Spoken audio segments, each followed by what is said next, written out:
आओ देखते हैं सर्जरी ऑफ अन्वी। हमने क्या अभी तक शायद पिछले एपिसोड में I इज इक्वल टू अन्वी पढ़ा था, याद आ रहा होगा आपको।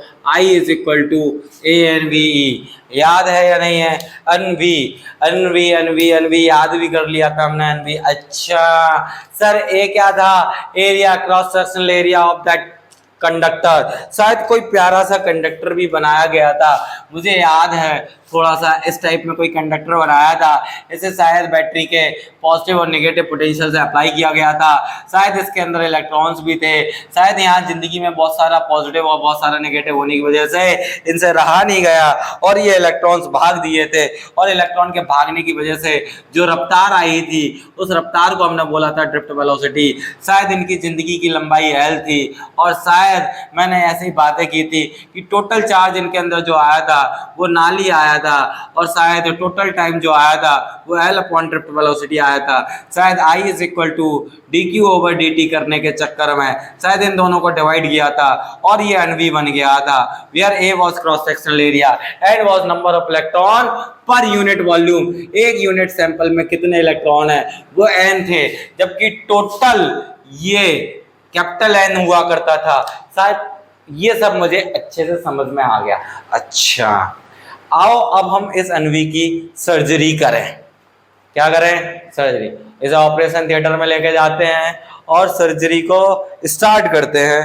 भाई साहब ये सर्जरी बहुत इंपॉर्टेंट है। ये सर्जरी करने से पहले हमने रेड बल्ब भी जला दिया है। बड़ी सावधानी से सर्जरी को देखें, ऐसा ना हो कि हम वापस बाहर आकर कहें we are sorry, we can't save your patient. अच्छा आओ करके देखें। ये सर्जरी इतनी इंपॉर्टेंट है कि शायद इस चैप्टर से रिलेटेड जितने भी कंफ्यूजन्स क्रिएट किए जाते हैं, कॉन्सेप्चुअल क्वेश्चंस क्रिएट किए जाते हैं, नो डाउट मैं जानता हूं आप लोग बहुत होशियार हो, नो डाउट मैं ये बात भी जानता हूं आप लोग फॉर्मूले रटने में बहुत माहिर हो, but this is my humble request to all of you that please do not memorise the formulas. थोड़े बहुत याद करने पड़ते हैं, थोड़े बहुत जरूरी भी हैं। ऐसा नहीं है कि सर मैं बिल्कुल याद नहीं करूंगा, प्रैक्टिस के साथ वो अपने आप याद हो जाएंगे। जितनी प्रैक्टिस होगी सर अपने आप याद होंगे। लेकिन ऐसे हर चीज का फॉर्मूला रटे पड़े क्या जरूरत है? कॉन्सेप्ट को समझना जरूरी है। कॉन्सेप्ट समझ में आएगा, क्वेश्चन डेफिनेटली आपसे बनेगा। Be crystal clear with the concepts. Now what is this V D? Drift velocity. इसमें A area and number of electrons per unit volume, V D drift velocity, E charge. अच्छा कभी क्वेश्चन में N के बारे में अगर सोचो, अगर क्वेश्चन वाले total number of electrons capital N दे दें, ये तो गिवन है, लेकिन हमें जरूरत स्मॉल एन की है, तो आप कैसे निकालोगे? Sir total number of electron upon total volume. Is it clear? हाँ यार सर टोटल क्या होता है? एनवी। टोटल वॉल्यूम निकाल लेंगे उस कंडक्टर का, ऐसे लिख लेंगे। अच्छा खैर यहाँ सर्जरी हमें करनी है ड्रिफ्ट वेलोसिटी की। आओ करते हैं। क्या sir V equal to u plus AT होता है? हाँ सर। क्या यहाँ के इलेक्ट्रॉन जिंदगी में पहले रुके हुए थे? नहीं सर, इनके पास अपने आप की खुद थर्मल वेलोसिटी थी। क्या उनकी net thermal velocity, average thermal velocity 0 मान लो, क्योंकि वो जिगजैग करके रुक जाते हैं। शायद मैंने पहले एपिसोड में इस बारे में चर्चा भी की कि उनकी एवरेज थर्मल वेलोसिटी 0 कैसे होती है, क्यों होती है। बट मुझे क्या याद आ रहा है कि मैं V को 0 सॉरी U को मैं 0 मान लूं तो क्या उनकी जो भी ड्रिफ्ट वेलोसिटी आने वाली है वो बेसिकली एक्सीलरेशन इनटू टाइम आने वाली है। अच्छा मेरे घर के पास जो गाय रहती है उससे मैं फोर्स कहता हूँ। मैं क्यों फोर्स कहता हूँ? क्योंकि वो मुझसे माँ कहती है, वो माँ कहती है तो मैं फोर्स कहता हूँ। फोर्स इक्वल टू माँ होता है। अगर फोर्स इक्वल टू माँ होता है तो A इक्वल टू F/m होता है। यानी कि सर मैं ड्रिफ्ट वेलोसिटी को क्या यहाँ से F/m इंटू टी लिख सकता हूँ। अच्छा लोगों ने कहा ठीक है लिख दो, कोई बुराई नहीं है। अगर मैं इस कॉन्सेप्ट में आऊंगा तो क्या मैं ड्रिफ्ट वेलोसिटी को फोर्स कितना लगेगा? सर मान लो क्या मान लें, ई इलेक्ट्रिक फील्ड सेट हो गई है इस दुनिया में, तो क्या इसके ऊपर जो फोर्स लगने वाला होगा वो फोर्स QE होगा। और एक चार्ज का फोर्स, एक इलेक्ट्रॉन का चार्ज होता है स्मॉल e, E/m। अच्छा ये ऐसे ले लिया क्योंकि माइनस प्लस का लफड़ा हो जाएगा। मैग्नीट्यूड की बात कर रहे हैं, इनटू टाइम। सर कितना टाइम लें, जितनी देर वो चला। सर कितनी देर चलेगा, जब तक कि वो टकरा ना जाए। सर टकराने की वजह से क्या होगा, रुक जाएगा। सर रुकने का मतलब क्या, रिलैक्स करना होगा। यानी कि मैं कौन सा टाइम लूंगा, रिलैक्सेशन टाइम। भैया वो टाउ से रिप्रेजेंट किया जाता है रिलैक्सेशन टाइम। याद रहे कौन सा टाइम लेना है, रिलैक्सेशन टाइम। जितनी देर चलने का मौका मिला। हाँ ना, मुझे चलने का मौका ही नहीं मिला। मैं दौड़ लगा रहा था, मैं किसी दूसरे इलेक्ट्रॉन से टकरा के रुक जाता हूँ, मेरी रफ्तार कम हो जाती।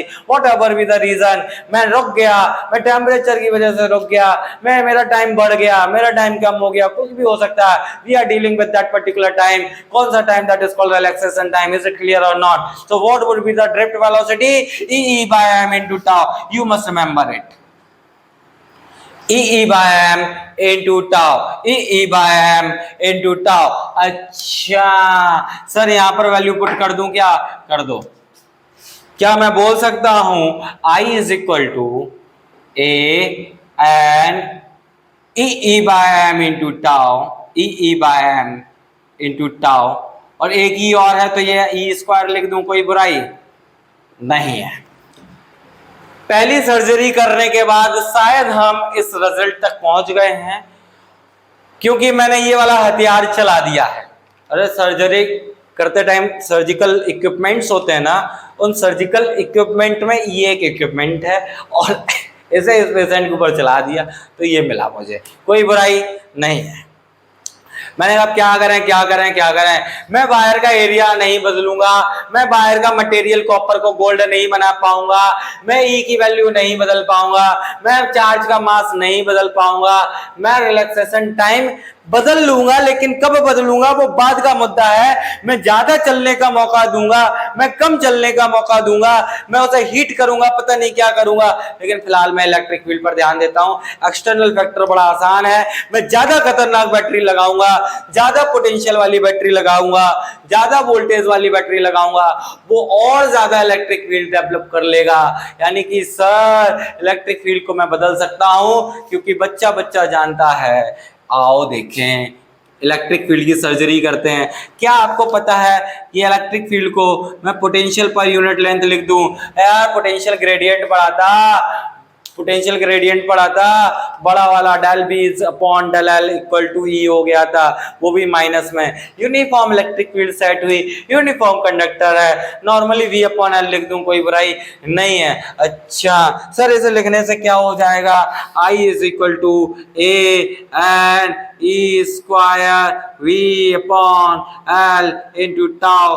एम पहले से बैठ के इंतजार कर रहा है, शायद क्लास 10th के एक बच्चे ने कभी पढ़ के आया होगा, V is equal to I R होता है। सर V इक्वल टू अगर आई आर होता है सर ओम्स लॉ होता है, ये ओम्स लॉ आपने पढ़ा होगा यार, V equal to Ohm's law, sorry V equal to I R. अच्छा सर ओम्स ऐसे नहीं बनाते, वो HM लिखते हैं। क्या मैं कह सकता हूं सर ये फॉर्मूला याद करना पड़ेगा? क्यों याद करना पड़ेगा, बिल्कुल याद नहीं करना पड़ेगा। कहीं पोटेंशियल दिया, लेंथ दिया, V अपॉन एल लगा के ई निकाल लेना यार, और ई निकालने के बाद आप इस फॉर्मूले में पुट कर देना। उसमें याद क्यों करना है, ये वाला फॉर्मूला पर्ची याद करना है। आओ देखें एक काम कर रहे थे, V क्या है, potential V equal to I R, मैंने इसमें लिखा I is equal to A N E square I R tau Y M L. I ने आई को खा लिया। क्या मैं बोल सकता हूं M L equal to A N E square R tau? ओ सर ये फॉर्मूला याद करना पड़ेगा? नहीं ये फॉर्मूला भी याद नहीं करना पड़ेगा, टेंशन मत लो। सब फिर याद क्या करना पड़ेगा, मैं आपको एक बहुत प्यारे से कंक्लूजन की दुनिया में ले जाना चाहता हूं, मेरी बात को बड़े ध्यान से सुनना।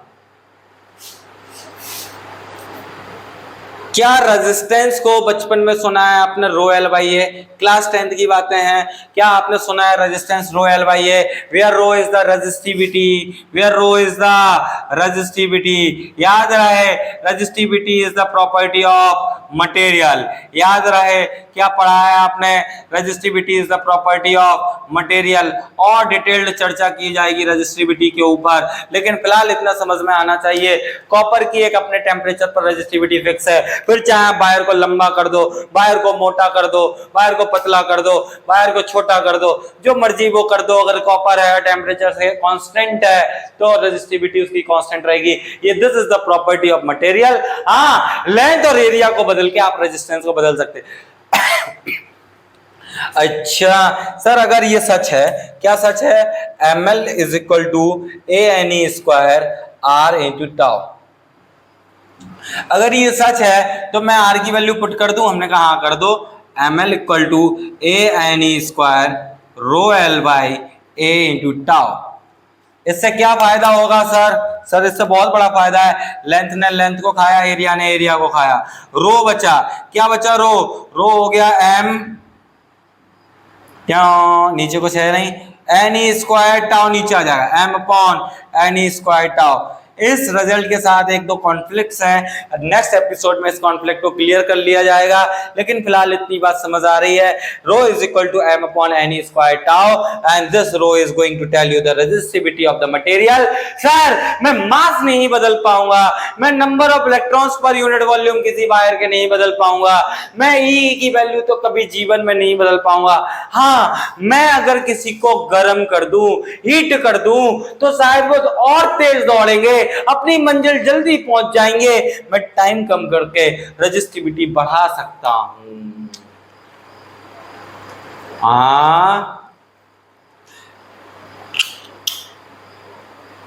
अच्छा सर, मैं टेम्परेचर को बढ़ा दूंगा, टेम्परेचर को बढ़ा दूंगा तो क्या हो जाएगा, इलेक्ट्रॉन तेज तेज भागने लगेंगे, तेज तेज भागने लगेंगे तो सब कोलिजन करेंगे, कोलिजन करेंगे, कम मौका मिलेगा चलने का, कम मौका मिलेगा चलने का, तो शायद रेजिस्टिविटी बढ़ जाएगी। और सेमीकंडक्टर वगैरह के ग्राफ में हम देखेंगे, क्या देखेंगे, जो शायद जीवन में कभी नहीं चल रहा, उसके पास भी टाइम आ जाएगा, यानी कि टाइम की वैल्यू बढ़ गई एक तरीके से, तो उसकी रेजिस्टिविटी गिरती हुई नजर आएगी।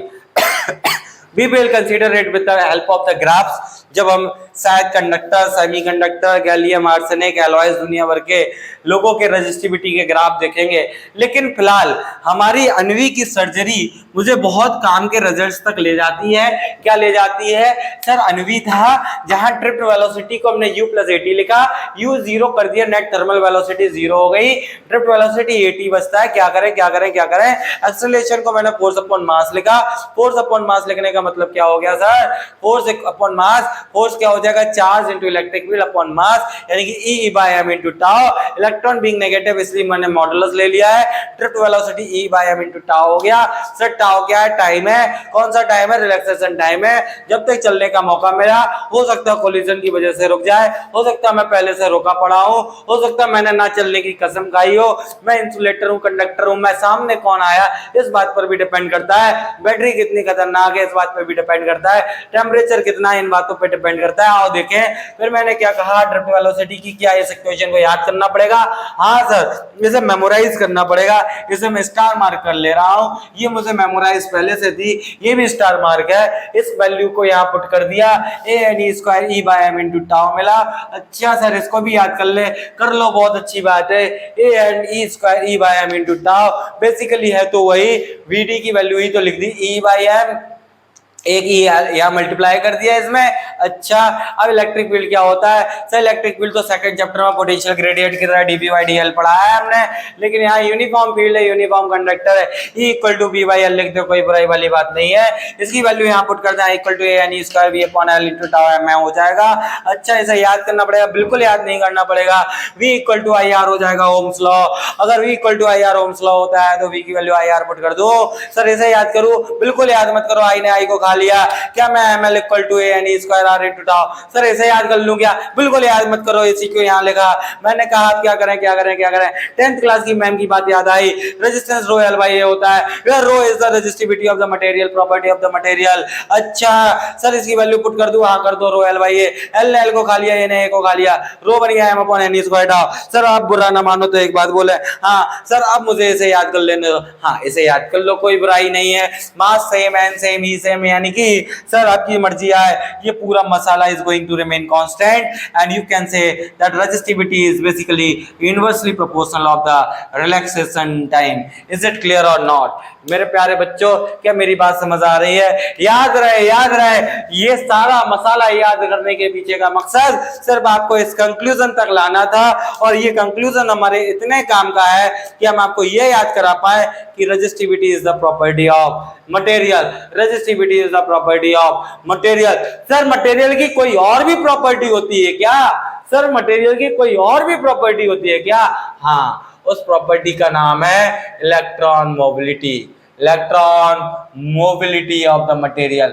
बाजार में जाते हैं, अलग अलग मटेरियल की अलग अलग मोबिलिटी मिलती है, यानी कि मैं कहूं कॉपर की मोबिलिटी ज्यादा है in comparison of any other alloy, यानी कि मैं कह दूं कि सिल्वर की मोबिलिटी ज्यादा है in comparison of the copper. Sir mobility क्या है? मैं साइकिल चलाई है जीवन में यार, जब भी मैं जीवन में साइकिल चलाता हूं तो आपने देखा होगा जब हम पैडल मारते हैं, कभी कभी कुछ साइकिल ऐसी होती है बड़ी मेहनत लगती है, जाम लग जाता है, और कुछ साइकिल ऐसी होती है बड़ी स्मूथ रन होती है। तो एक्चुअली क्या है, जो स्मूथ रन हो रही है उसकी मोबिलिटी अच्छी है, जिसको मैं पैडल जाम हो गया है उसमें हम कहते हैं भाई साहब इसके अंदर ग्रीस डाल दो, ऑयल डाल दो, यानी इसके अंदर मोबियल डाल दो, यानी कि इसे मूव करने वाला एक लुब्रिकेंट डाल दो ताकि ये मूव करने लग जाए, मोबिलिटी बढ़ाए, यानी कि कौन कितनी आसानी से मूव कर सकता है। सोच के देखो, सोच के देखो, मैं हूं और तू है। अच्छा भाई मैं हूं और तू है, मैं अपने घर हूं, तू अपने घर है। हो सकता है मेरे घर पे मेरे पापा मम्मी सब है, तेरे घर पे भी तेरे पापा मम्मी सब है। अच्छा भाई कोई आता है, दरवाजा नॉक नॉक नॉक नॉक, मैं देख रहा हूं, मैं ऐसे कह रहा हूं मैं आ रहा हूं, बड़े आराम से जाता हूं उससे मिलने के लिए। तू है, तू बड़ा नालायक किस्म का आदमी है, तेरे घर पे मैं दरवाजा नॉक नॉक नॉक आ रहा हूं, मैं दौड़ लगा के, तू दौड़ लगा के चला गया। इसका मतलब क्या है, तेरे घर की मोबिलिटी ज्यादा है, मेरे घर पे मोबिलिटी कम है, मेरे घर पे बड़ा रेजिस्टेंस है, मेरे घर में बड़ी रुकावट है, मुझे आजादी का हक ही नहीं दिया गया है, मैं बहुत रुकावट वाला। यार सोचो कितना दुख है यार, कितनी दर्द है मुझे। और तेरे घर पे मोबिलिटी बहुत कम है, यानी कि तेरे घर की मोबिलिटी बहुत ज्यादा है, तू आराम से मूव कर सकता है, यानी कि मुझे कैसे अंदाजा लगेगा किसी कंडक्टर की मोबिलिटी कितनी है? मैं उसके ऊपर एक फील्ड डाल दूंगा, कितनी फील्ड डाल दूंगा? 1 न्यूटन पर कूलाम की फील्ड डाल दूंगा। 1 न्यूटन पर कूलाम की फील्ड डालने पर उसके पास देखूंगा कितनी रफ्तार आ गई है, वो उस मटेरियल की मोबिलिटी होगी। मोबिलिटी को म्यू से रिप्रेजेंट किया जाता है, that is basically drift velocity acquired per unit electric field. 1 unit field डालने पर कितनी रफ्तार एक्वायर कर लेगा हमारा इलेक्ट्रॉन, इलेक्ट्रॉन कितनी रफ्तार से भागने लगेगा। सोच के देखो, 2 वायर हैं, एक वायर है ए, एक वायर है बी। अगर मैं कहूं कि इसके ऊपर भी मैंने एक फील्ड डाली, ओ इसके ऊपर भी एक फील्ड डाली, ये एक फील्ड डाली 1 न्यूटन पर कूलाम की। अच्छा इसके अंदर के इलेक्ट्रॉन को मैंने देखा 5 मीटर पर सेकंड से भागा, इसके अंदर के इलेक्ट्रॉन को मैंने देखा ये 10 मीटर पर सेकंड से भागा। तो बताओ इनकी मोबिलिटी कितनी? सर इसकी मोबिलिटी हो जाएगी drift velocity upon electric field, यानी कि सर इसकी हो जाएगी 5/1, यानी कि 5। सर यूनिट क्या लिख दूं? सर यूनिट ड्रिफ्ट वेलोसिटी की मीटर पर सेकंड होती, इलेक्ट्रिक फील्ड की न्यूटन पर कूलाम होती, यही लिख दो। अच्छा मीटर पर सेकेंड न्यूटन पर कूलाम, बहुत बढ़िया।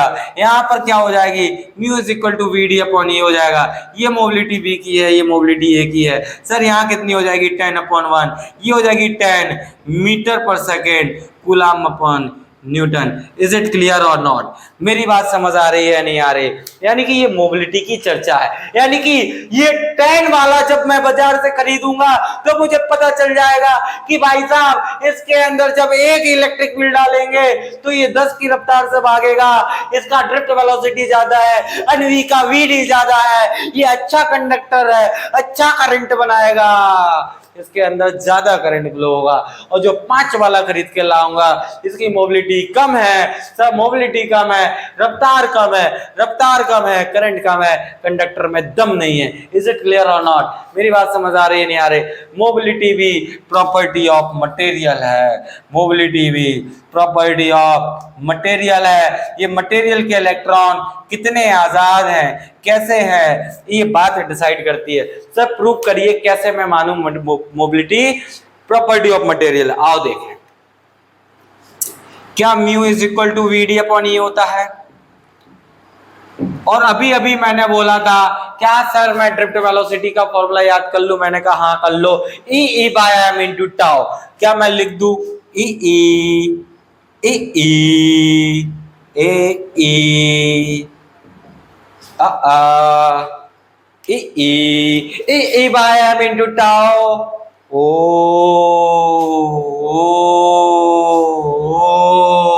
क्या मैं बोल सकता हूं E by M into tau?